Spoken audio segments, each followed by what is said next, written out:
Oke, coba kita mengingatkan kembali apa definisi dari indikator. Iya, indikator adalah tolak ukur ketika kita akan memberikan pelayanan, ketika kita akan melaksanakan satu kegiatan. Apa tolak ukur ini akan menjadi ukuran apakah yang kita lakukan, apakah yang kita kerjakan ini sudah mencapai target atau belum, sudah sesuai dengan harapan atau belum, sudah sesuai standar atau belum. Itu harus ada tolak ukur. Seperti halnya kalau kita lagi jadi mahasiswa, kita jadi murid, kita belajar. Apa tolak ukur kalau kita mampu bisa lulus di sekolah tersebut? Oh, dari kelas 2 naik ke kelas 3. Tolak ukurnya apa? Betul, nih nilai. Tolak ukurnya adalah nilai. Berapa standar nilai yang harus kita capai biar kita bisa lulus dan naik ke kelas berikutnya. Itu namanya tolak ukur. Nah, ketika kita memberikan pelayanan, ya, kita juga harus membuat tolak ukur. Kita harus membuat alat ukur untuk melihat apakah pelayanan yang kita berikan sesuai standar enggak. Kita sudah sudah bekerja, wah luar biasa kerjanya. Menyusun berarti indikator kinerja. Kinerja yang kita buat sudah tercapai atau belum? Maka kita menyusun indikator sebagai tolak ukur. Ya. Kan kemarin juga sudah dibahas beda antara indikator kinerja dengan indikator mutu. Beda nggak? Beda ya. Kalau beda berarti dua-duanya harus dibuat regulasinya. Di awal tahun sudah jadi tuh SK indikator kinerja, SK indikator mutu yang ditandatangan oleh Kepala Puskesmas. Gitu ya. Nah, indikator kinerja biasanya banyakkan indikator kinerja atau indikator mutu biasanya? Kinerja ya. Kinerja itu banyak. Ada berapa program yang ada di Puskesmas? Banyak kan? Ada apa aja sih di Puskesmas?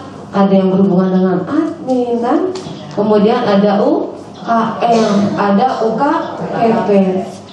Di dalam UKM juga banyak, ada UKM esensial, ada UKM pengembangan, begitu juga dengan UKPP.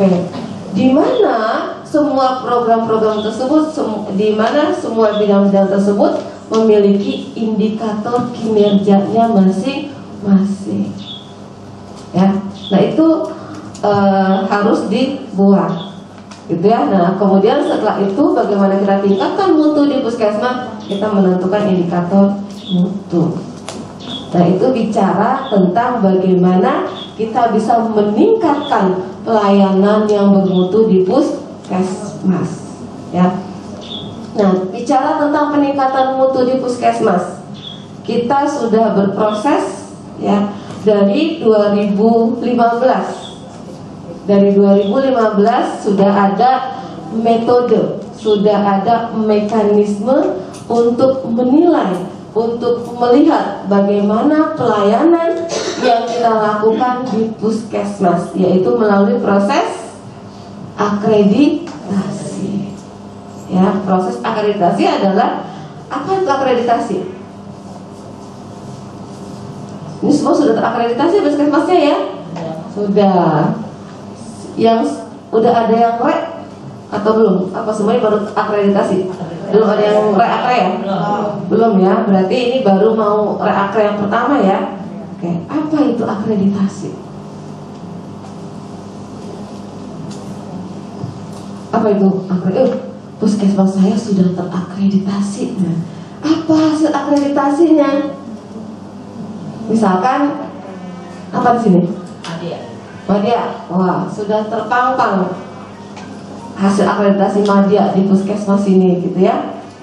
Nah, apa sih tandanya kalau puskesmas itu sudah punya sertifikat akreditasi media?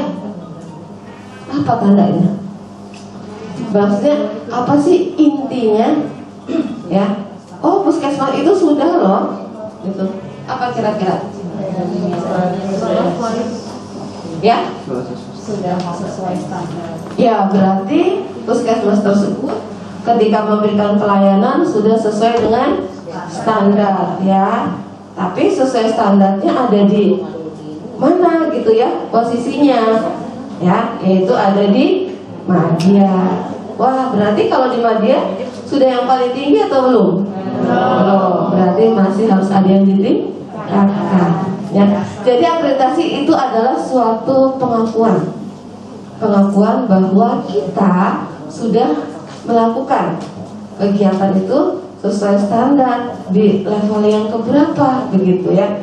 Sehingga kalau masyarakat datang ke puskesmas melihat sudah ada sertifikat akreditasi, masyarakat itu sudah, wah, saya puskesmas di wilayah kerja saya sudah terakreditasi. Saya bangga bahwa puskesmas saya sudah terakreditasi. Sama seperti halnya kalau di pendidikan juga begitu kan. Nah, kita semua kalau menyekolahkan anaknya di sekolah pasti yang dilihat dulu sudah terakreditasi atau belum sekolahnya, gitu kan? Terus kita hanya betul ya Bu, akreditasinya apa? Oh, ini mah bagus, udah A. Wah, apa harapan ibu menyekolahkan anak di sekolah yang sudah terakreditasinya A?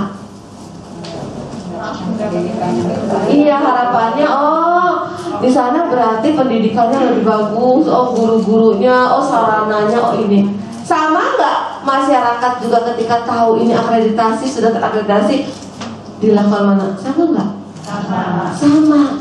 Tapi memang antara akreditasi di pendidikan sama di kesehatan, masyarakat lebih familiar yang mana? Sekolah ya. Kalau kesehatan belum begitu, hanya baru sebagian. Kalau masyarakat sudah melek semua, sudah tahu semua, dia bisa memilih nggak?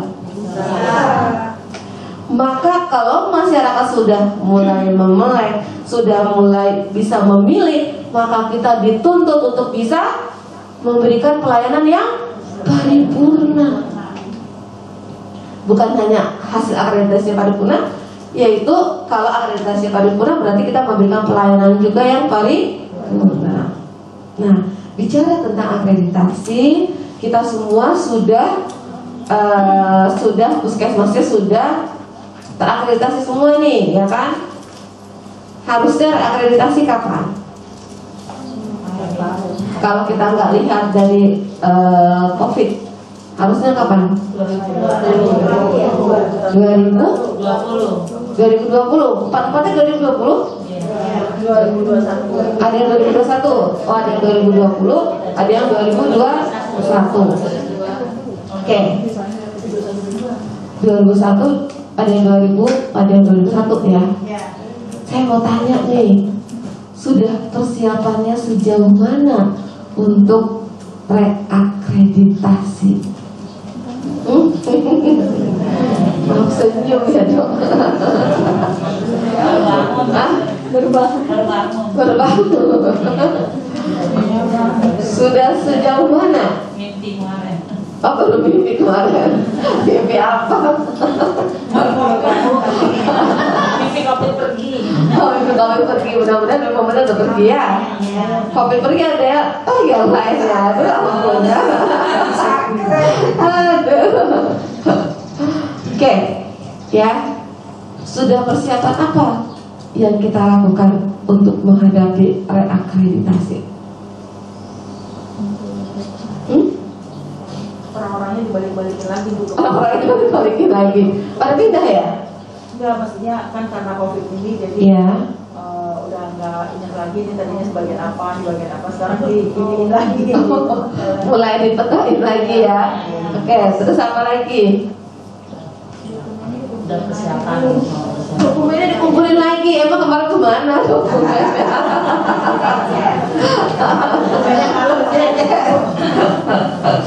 Iya, dokumen lagi. Oke, apa lagi?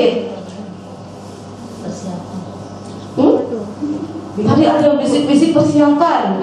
Persiapan apa? Sudah persiapan ya? Ya, persiapan mental. Persiapan mental ya. Emang mau diapain kita akreditasi? Jadwalnya dan sebagainya ya. Kemudian apa lagi? Nah, ini yang akan kita bahas di pertemuan sekarang ya. Kita akan membahas bagaimana persiapan ya, persiapan perencanaan perbaikan strategis. Apa strategi yang akan kita lakukan dalam menghadapi reakreditasi? Ya, kemarin kita membahas bagaimana mengimplementasikan mutu di puskesmas. Sekarang apa sih yang harus kita persiapkan? Begitu ya. Sebenarnya ini bicara ideal loh ya. Tapi saya maklum lah ya. Ini bicara ideal. Bicara ideal, ketika kita sudah terakreditasi, harapan kita apa yang sudah kita perbaiki itu menjadi budaya kerja kita setiap hari. Itu harapannya, itu idealnya ya. Jadi, SK udah buat semuanya, SOP-nya udah dibuat semuanya. Berarti kita tinggal melaksanakan apa yang ada di SOP, kita tinggal melaksanakan, mematuhi apa yang ada di SK, dan juga melaksanakan apa yang sudah kita susun di dalam kerangka acuan kegiatan. Setelah kita lakukan itu semua, ya, kemudian jangan lupa apa yang kita lakukan harus direkam, harus tercatat, harus terdokumentasi. Oh, hari ini saya mau ngapain, sudah saya catat di buku visum. Punya buku visum nggak? Ya. Alhamdulillah kan, sudah catat buku visum. Kemudian berikutnya kita melaksanakan ya semua yang ada di SOP sudah dilaksanakan, sudah dicatat, kita rapikan disesuai dengan folder yang sesuai dengan tata naskah yang sudah disusun. Kalau kita sudah melaksanakan itu setiap hari, setiap minggu, dan setiap bulan, siap nggak kapanpun reakreditasi? Ya. Itu idealnya ya, begitu ya? Iya. Sebenarnya ada yang harus, nggak perlu ada yang ditakutkan. Dan waduh, reakreditasi harus ngapain? Kan kita udah pernah, kita sudah tahu apa yang harus kita lakukan. Tinggal apa? Tinggal apa? Maunya. Iya nggak? Mau nggak kita mengimplementasikan, mau nggak kita lakukan apa yang sudah kita dapatkan tentang akreditasi kemarin-kemarin? Mau nggak kita merapikan hasil rekomendasi, mau nggak kita perbaiki hasil rekomendasi yang sudah diberikan oleh surveyor pada saat kita diakreditasi pertama? Ya. Oh, posisi kita ada di media, ada rekomendasinya. Kita mau naik dong, naik ya, menjadi apa? Utama atau paripurna? Bagaimana kita bisa naik ke utama atau paripurna? Sebentar ya, ini guru anak saya mau perkenalkan.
Tapi begitu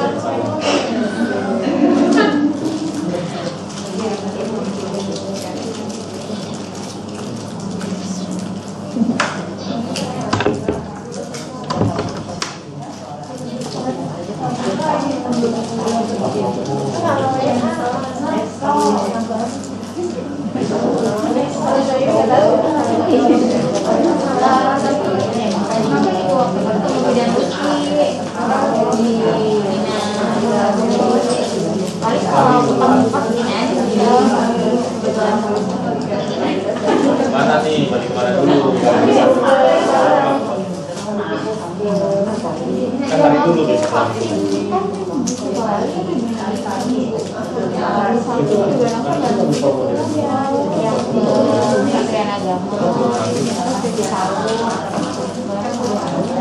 Kita besok hari dulu. Sebelum hari nanti kita pengen kolaborasi. Tensi kayak gitu, sama periksa gula darah. Apa sih tensi? Jadi kan biasanya juga periksa gula darah, kolesterol, gula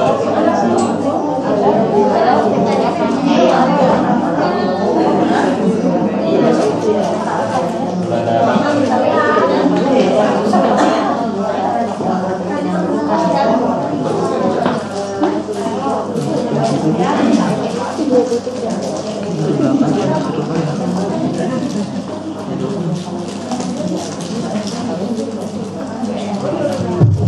Maaf ya, guru saya telepon anak saya katanya badannya demam, jadi dijemput dulu. Rasa? Iya udah, tapi jangan sama saya. Kalau sama saya nantinya kita udah handuk sekarang.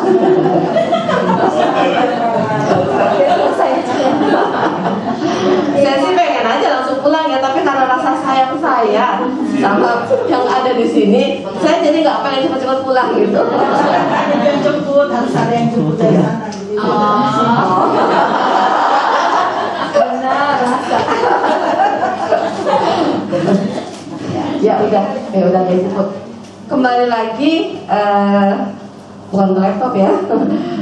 Ke tema kita bahwa hari ini kita akan membahas tentang bagaimana sih strategi kita untuk perencanaan perbaikan, ya. Dimana kan Bapak Ibu teman-teman sudah menerima hasil rekomendasi dari surveyor. Rekomendasi itu adalah dalam rangka perbaikan kita biar kita bisa meningkat pelayanannya yang mungkin yang tadinya ada di media. Besar harapan kita kalau kita ikutin semua rekomendasi yang diberikan bisa ke paripurna, ya. Yang namanya naik tingkat itu bukan hanya kalau kita ada di dasar kayaknya belum bisa langsung ke paripurna deh, kayaknya ke madya dulu deh atau ke utama dulu. Enggak juga. Sudah ada beberapa puskesmas yang akreditasi pertama dia dasar, kemudian terakreditasi dia paripurna. Ada, ya, gitu ada, ya. Jadi jangan berkecil hati kalau yang baru pertama diakreditasi dasar, wah jangan-jangan kita susah untuk menjadi paripurna. Tidak ada yang tidak mungkin kalau kita mau berusaha, ya kan? Dan biasanya hasil itu tidak pernah mengkhianati usaha.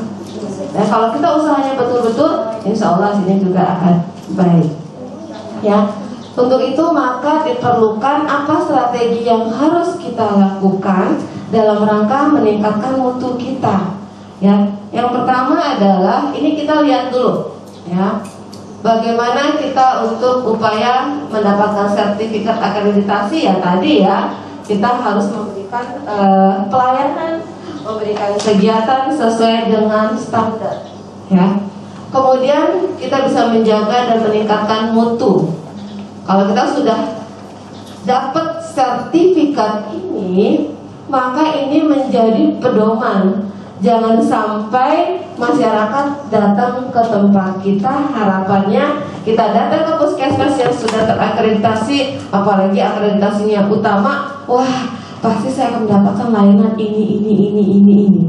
Ya, ketika datang ternyata tidak sesuai. Jangan sampai, tapi kita harus bisa menjaga, ya, menjaga mutu kita. Makanya kenapa kita disuruh menyusun apa? Visi misi. Kita disuruh menyusun tata nilai. Tata nilai disusun, tata nilai dibuat bukan hanya sekedar mau akreditasi harus punya tata nilai dan harus hafal. Jadi kalau ditanya apa tata nilainya, hafal atau sebagai bahan dari yel-yel di puskesmas ketika tamu datang.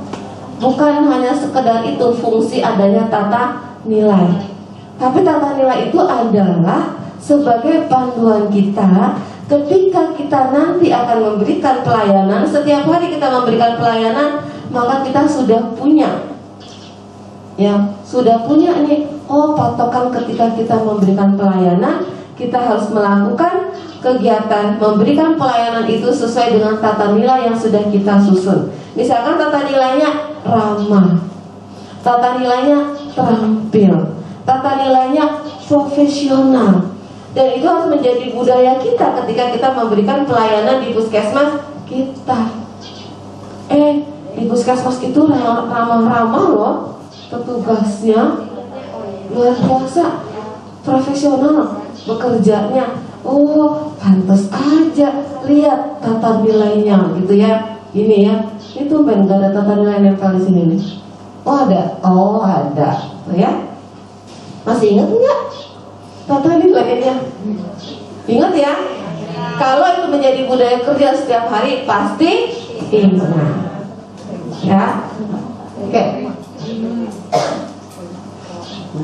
Ya, jadi setelah kita dilakukan penilaian, maka akan mendapatkan status kelulusan dan rekomendasi survei. Semua sudah ditindaklanjuti? Sudah? Sudah terima kan ya rekomendasinya? Sudah. Ketika melihat rekomendasinya kira-kira gimana?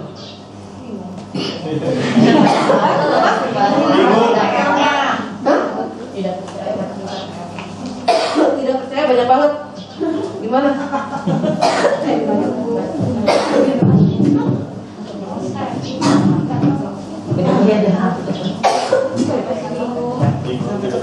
Dapatnya remetan doang.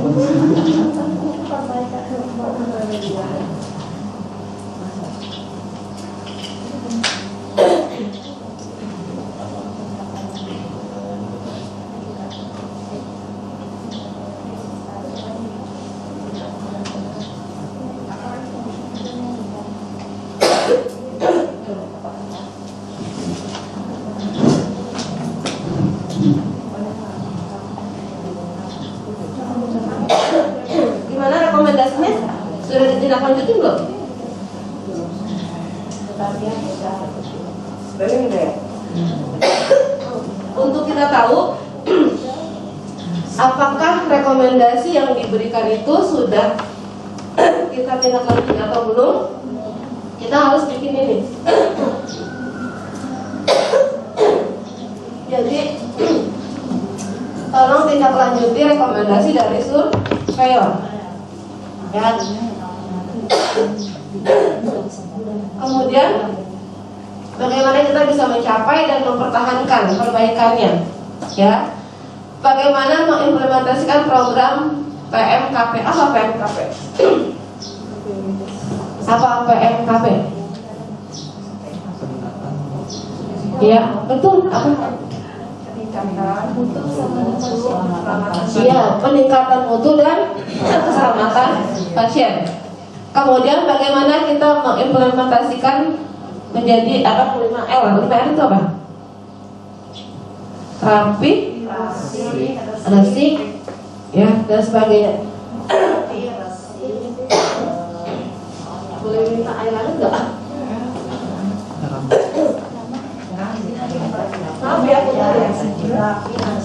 Ke bawah ke tengah. Ya, betul. Ya.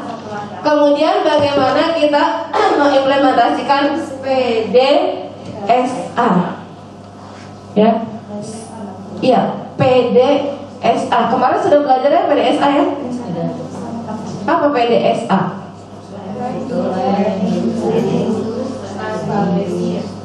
Iya. Apa? S Bu? Kalau strategi ya Bu, study Bu. Ya. Plan, do, study dan action.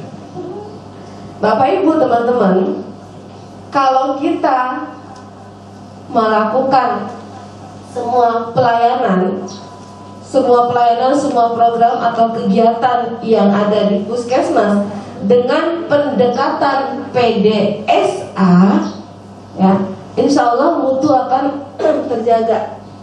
Kenapa saya bilang mutu ini terjaga kalau kita pakai tahapan PDSA?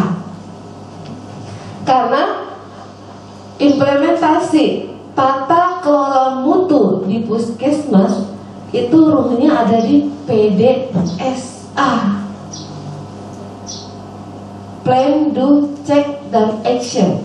Plan, kita membuat perencanaan yang terarah, yang ada dasarnya, yaitu dasarnya apa? Data.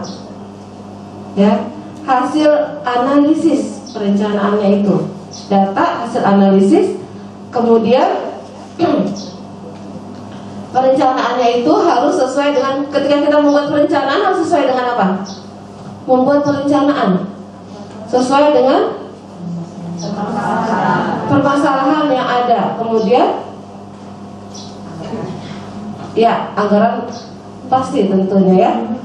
Kemudian hasil analisis kan sesuai nggak sama renjanya Dinas Kesehatan Kabupaten Tangerang gitu ya. Kemudian RPJMN-nya sesuai nggak gitu ya dengan RPJMN, sesuai nggak dengan renstra 5 tahunan di Puskesmas. Berarti kita membuat perencanaan yang ideal. Kemudian setelah perencanaan, kita do-nya adalah kita lakukan kegiatan. Kita lakukan kegiatannya sesuai dengan perencanaan. Kemudian setelah kita lakukan kegiatan, kita pelajari, studi, dipelajari. Benar nggak sih setelah kita melakukan kegiatan ini target tercapai, permasalahan terselesaikan, maka harus dipelajari.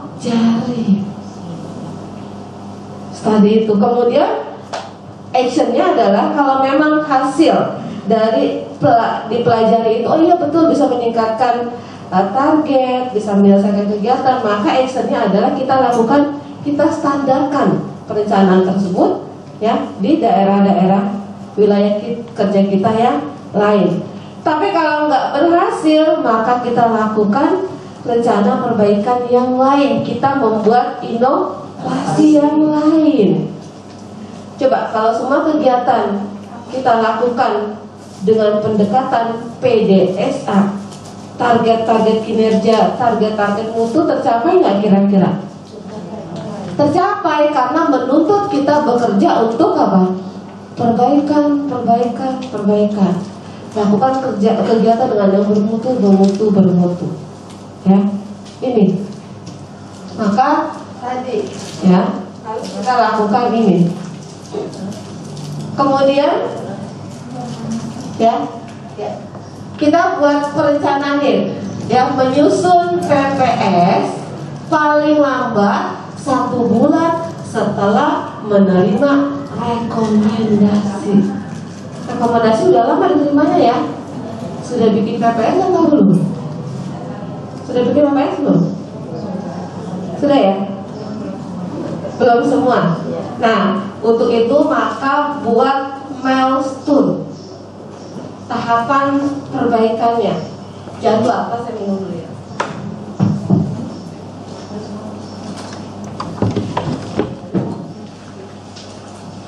Kalau yang sudah pernah diklapin, sudah pintar tuh bikin milestone, tahapan perbaikan.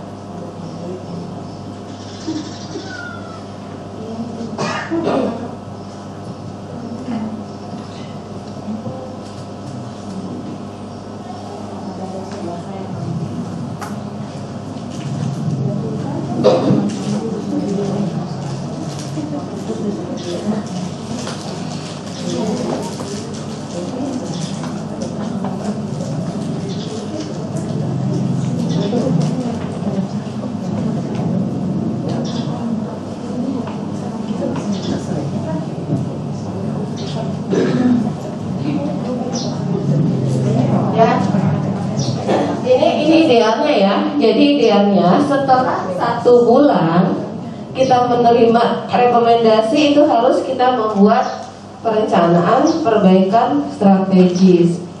Kemudian kita tindak lanjuti rencana yang akan kita susun. Setelah itu diverifikasi oleh tim pendamping. Ya, kapan tim pendamping memverifikasi? Paling tidak setiap 6 bulan. Kalau sekarang sudah ada mekanisme pendampingan atau pembinaan yang dilakukan oleh dinas, yaitu melalui tim TPCB, ya. Nanti di tim TPCB juga sama, ada rekomendasinya. Apa yang harus kita perbaiki, ya. Seperti apa untuk memudahkan ini, ya. Untuk memudahkan kita membuat perencanaan perbaikan strategis, bisa pakai ini. Tapi kalau misalkan Bapak Ibu teman-teman punya matrik yang lain untuk mempermudah membuat PPS ini, silakan, boleh ya. Ini mah hanya contoh aja, ya. Ini hanya contoh aja. Kalau teman-teman punya contoh matrik yang lain, ya, silakan, boleh. Kita tinggal copy aja. Kan dikasih rekomendasinya soft file ya. Ya.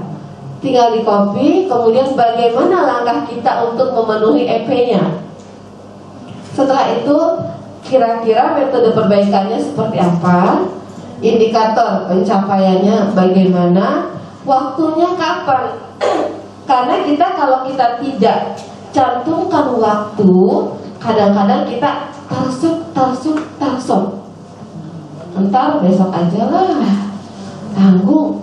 Bentar besok aja lah, tanggung. Apalagi kemarin-kemarin dikejar target vaksin, jadi nggak keburu.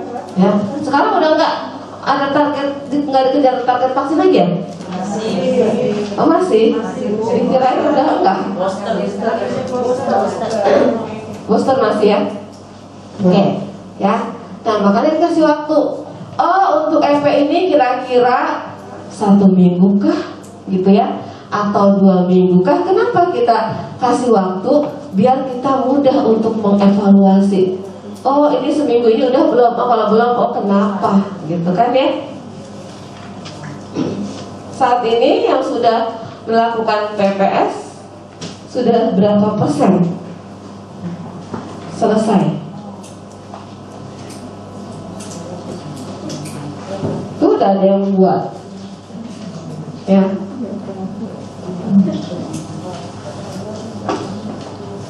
Puskesmas mana? Wida, Pak Bu Haji. Coba boleh saya lihat?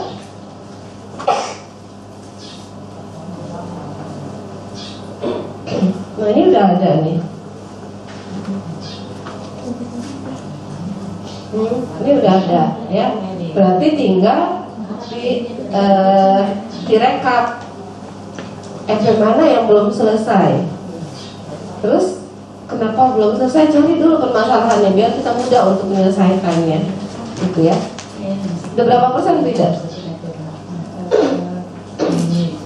Kan ini hanya kan waktunya nggak pada saat sekarang selesai. Ya. Jadi kalau misalkan ada yang belum kita kerjakan, ada yang usulan di 2022, 2023. Iya. Jadi yang dibuat ini belum semuanya. Gak apa-apa kan, berarti kan sesuai sama waktunya aja ya. Pak, yang penting kita sudah ada tahapannya gitu. Oh, tahapannya ini udah. Kemudian yang berikutnya apa, begitu ya. Pak Haji udah, yang lain Sukadiri udah? Belum? Udah Untuk PPN. Yang lainnya apa? Tegalangus ya? Iya. Ya, sudah? Nanti di pertemuan berikutnya harapan kita adalah Bapak Ibu teman-teman semua sudah punya progres, sudah berapa persen PPS-nya sudah dikerjakan. Mohon maaf, sudah berapa persen rekomendasi dari surveyor kita tindak lanjuti, kita penuhi. Nah nanti kalau yang sekarang sebenarnya lebih enak ada tim TPCB, nggak usah nunggu 3 tahun untuk akreditasi berikutnya, ya. Tapi untuk perbaikan mutu udah ada tim TPCB, di mana tim TPCB itu setiap tahun pasti turun. Ketika tim TPCB itu turun, itu tim TPCB akan melihat sudah sejauh mana pelayanan yang diberikan. Maka tim TPCB nanti akan membuat rekomendasi puskesmas ini mana yang belum selesai, puskesmas ini mana yang harus diselesaikan. Itu menjadi rekomendasi yang diberikan oleh tim TPCB yang harus dipenuhi oleh teman-teman di puskesmas. Nah, nanti teman-teman di puskesmas akan menindaklanjuti, dan itu harus terdokumentasi. Kenapa? Karena kalau sudah masuk ke dalam instrumen akreditasi yang terbaru yang 5 bab, itu menjadi satu penilaian di bab 1.6. Nah ini alhamdulillah ada Bu Kokom. Nanti jadi tim TPCB turun itu nggak bisa lagi, harus ada bukti, harus ada rekomendasi seperti halnya surveyor memberikan rekomendasi, begitu, ya. Oke, kita buat susun strategi actionnya, kita buat jadwalnya, ya. Oh bulan ini berapa rekomendasi yang bisa kita selesaikan, bulan berikutnya berapa rekomendasi. Jadi lama-lama selesai nggak tuh? Selesai, gitu ya. Tapi kalau misalkan nggak kita buat jadwal pentahapan, kadang-kadang kita ya ini udah atau belumnya nggak ketahuan. Tapi kalau kita susun rapi ya, pakai matrik, nanti kita lihat. Kan ada rapat kan? Ada rapat internal setiap bulan kan? Ada. Nah di rapat itu salah satunya yang kita bahas juga sudah sejauh mana kita menindaklanjuti rekomendasi, ya. Oke. Kemudian ya, jadi semua rekomendasi surveyor diupayakan untuk dapat dipenuhi. Tuh katanya tidak ada waktu untuk berhenti sejenak, ya. Wow, selama kita memberikan pelayanan kepada masyarakat di puskesmas ya, di wilayah kerja kita, mutu berhenti nggak? Enggak. Ya, jadi kalau misalkan kadang-kadang ada ini ya, sekarang lagi pandemi, akreditasi ditutup dulu, akreditasi ditunda dulu. Ya berarti pemahamannya masih masing-masing. Emang kan tadi akreditasi adalah pengakuan kita memberikan pelayanan sesuai dengan standar. Ketika kita memberikan pelayanan, baik itu pelayanan bagaimana penanganan COVID kemarin, bagaimana kita memberikan vaksin, teman-teman bekerja sesuai dengan standar nggak? Iya kan? Memberikan vaksin caranya pertama ini dulu, ini dulu, ini dulu. Itu tak SOP bukan? SOP. Nah berarti setiap hari kita melakukan pelayanan sesuai nggak dengan standar? Sesuai kan? Berarti itu di situ letak akreditasi nggak? Iya. Apa ada akreditasi? Berhenti dulu akreditasi karena lagi ada COVID. Kecuali kalau puskesmasnya emang tutup, nggak ada pelayanan, ya. Tapi selama puskesmas itu kita bekerja, pelayanan kita bukan hanya di dalam gedung ya, di luar gedung juga sama pelayanan. Kalau kita memberikan pelayanan sesuai dengan yang bermutu, berarti akreditasi itu tetap ada, ya. Jadi kadang-kadang saya juga bingung kalau yang seperti itu berarti teman-teman memisahkan antara oh ini mah akreditasi, oh ini mah program. Teman-teman, bisa nggak sih kita mengisi apa yang diminta di dalam instrumen akreditasi kalau kita nggak melaksanakan program? Bisa nggak? Bisa nggak kita memenuhi apa yang diminta di dalam instrumen akreditasi kalau kita tidak melaksanakan program? Tidak bisa. Nggak bisa. Coba lihat di instrumen akreditasi itu isinya program bukan? Ya, administrasi. Di dalam instrumen-instrumennya itu, oh melakukan ini enggak, membuat ini enggak. Ya, apa yang kita kerjakan di administrasi itulah yang menjadi bukti telusur ketika kita nanti diminta mana bukti kita melakukan kegiatan di bab 1, 2, dan 3. Kemudian kegiatan UKM yang segitu banyaknya, ya kan? Itu kan program kan? Oh, pemegang program KIA, oh pemegang program gizi, pemegang program Promkes, pemegang program Kesling, pemegang program P2, ada diare, ada lansia dan sebagainya. Semua bekerja kan? Buktinya itu dimasukin nggak ke dalam instrumen penilaian di akreditasi? Dimasukin. Bisa nggak terpisah antara akreditasi dengan program? Justru untuk meningkatkan program, untuk meningkatkan kinerja yang ada di program, kendaraan yang bisa kita pakai, tools yang kita bisa pakai itu ada di dalam akreditasi. Itu jadi semua harus seiring, ya. Nanti juga ini saya kemarin sudah berdiskusi juga sama teman-teman pelayanan kesehatan di Dinas Kesehatan Kabupaten Tangerang. Biar pemegang program juga jangan nanti dulu sih akreditasi program saya dulu nih, soalnya lagi banyak program. Justru akreditasi itu membantu program untuk mencapai target, iya kan? Jadi nggak bisa dipisahin begitu ya. Coba deh kalau lagi iseng senggang, baca deh apa yang di dalam instrumen akreditasi. Apa sih yang diminta? Keluar nggak dari program yang ada di Puskesmas? Nggak ada, coba nggak ada. Itu semua yang ada di program di Puskesmas, gitu ya. Oke. Kemudian tindak lanjut dilakukan sesuai dengan penjadwalan yang disusun dalam PPS, ya. Lakukan monitoring pelaksanaan PPS secara teratur. Idealnya berapa tadi kita memonitoring untuk pelaksanaan PPS? Idealnya minimal berapa? 6 bulan. Minimal 6 bulan. Berarti setahun 2 kali. Kita monitoring nih sudah sejauh mana nih, ya, perencanaan perbaikan strategis yang kita lakukan, gitu ya. Saya pernah dapat cerita, ada di salah satu puskesmas, tapi bukan di Banten ya, jauh. Itu tadinya dia dapat utama. Suatu saat ada surveyornya yang kemudian kebetulan dia domisili di daerah situ lah ya, orang kampung sana gitu ya, orang daerah sana. Kesana dia pulang kampung, dia datang ke puskesmas yang dia survei, dia hafal. Tapi dia tidak mengenalkan saya ini siapa. Dia datang ke situ seperti layaknya warga di situ yang mau kunjungan ke puskesmas. Dia tidak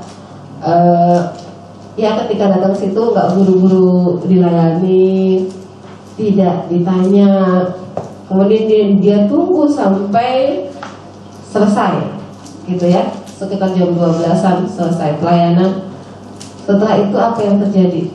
Oh, ramahnya, bagusnya ketika datang surveyor, langsung dia telepon ke sekretariat akreditasi di pusat, komisi akreditasi. Tolong ditinjau kembali hasil survei akreditasi puskesmas ini, gitu ya. Ada begitunya ya, saya bilang luar biasa. Jadi makanya kita harus siap-siap ya. Kita harus siap-siap. Jangan sampai kita sudah dapat sertifikat ini, kita harus bisa menjaga. Tapi kalau di Bandung kayaknya enggak kok. Ketika datang, saya ini tadi ketika datang, oh silakan gitu ya, selamat. Ada kan begitu kan? Ada. Pernah nggak ke?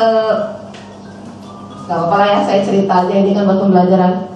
Yang waktu itu terkenal banget, hasilnya bagus, akreditasinya terkenal banget, Kebon Jeruk. Pernah dengar ya? Waktu awal-awal akreditasi lah, 2018 ya. Kan awal-awal akreditasi kan 2015. Cuman kita Banten 2016 belum. 2016 Banten mulai. Waktu itu soalnya puskesmas pertama di Banten yang diakreditasi, kebetulan saya yang survei di sana. Kemudian 2017 sudah banyak lah ya. 2017 banyak. Nah itu yang terkenal kan Kebon Jeruk. Nah suatu saat 2017 kepala